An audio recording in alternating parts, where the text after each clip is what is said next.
shatter when they sent that perfect mirror, that irresistible distraction, that carefully crafted illusion, wearing a face you'd been dreaming about since before you could name the eight.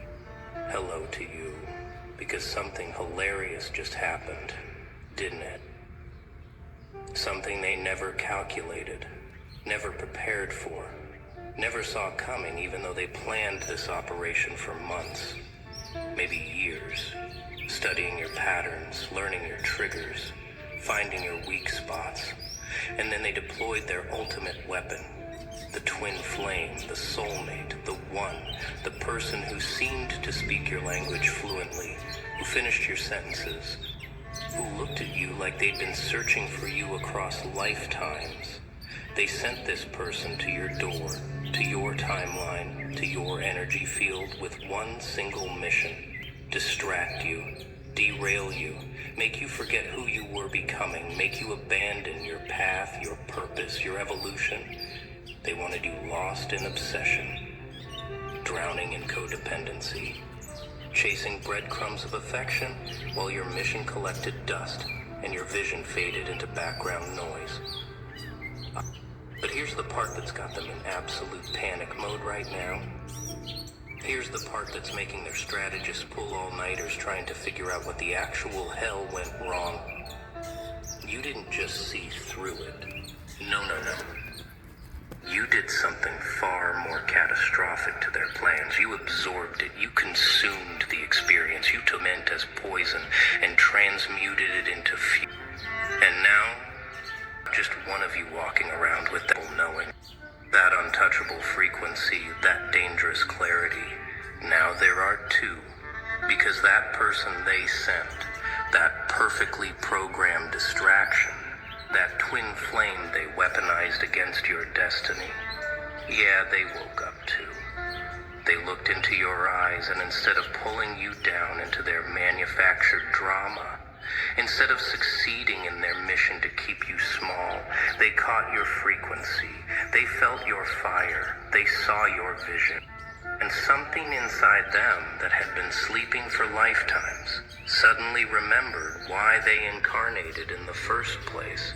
Oops, did they not plan for that? Did they not consider that your energy might be contagious? That your clarity might be infectious? That your refusal to play their game might wake up their own soldier? Let's talk about what really happened here, because this is where it gets beautifully twisted.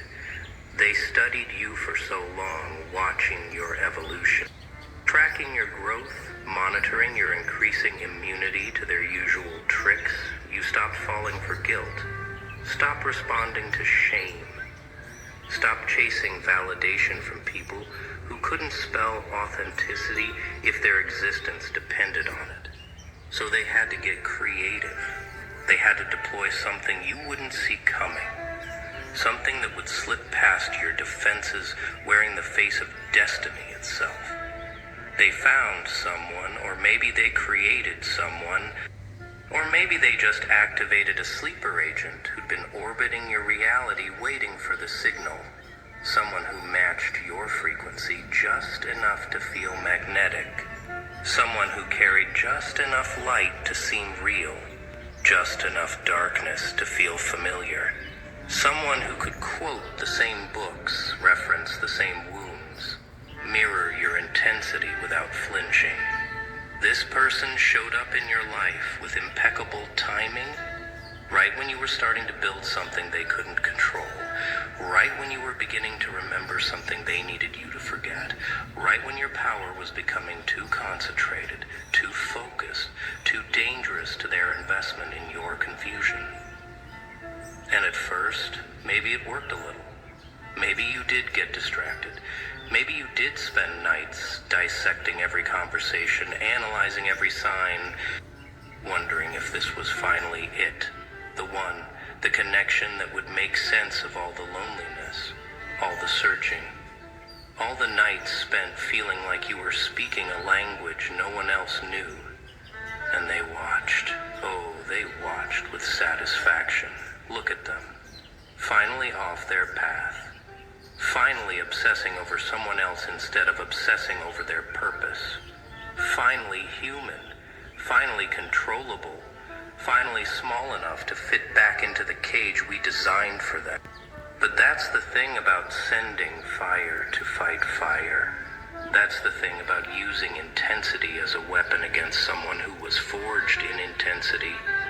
That's the thing about trying to distract a storm by sending another storm. Sometimes they don't destroy each other. Sometimes they merge. Sometimes they become something your small minds couldn't possibly calculate. Something exponentially more powerful than either force alone. Is while they thought you were getting lost in romantic obsession, you were actually doing something else entirely. You were studying, learning, integrating, taking notes.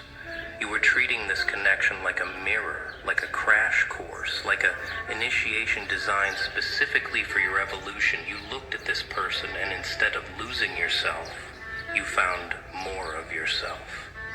You saw your patterns reflected back.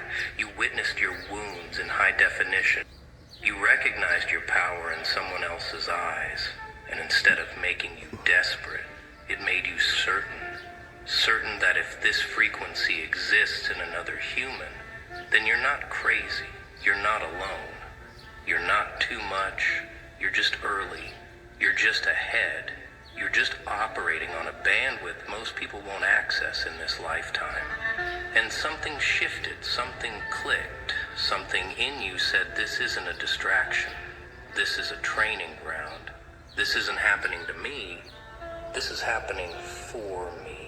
In the moment you shifted your perspective from victim to scientist, from desperate to curious, from attached to observant, that's when their plans started falling apart. See,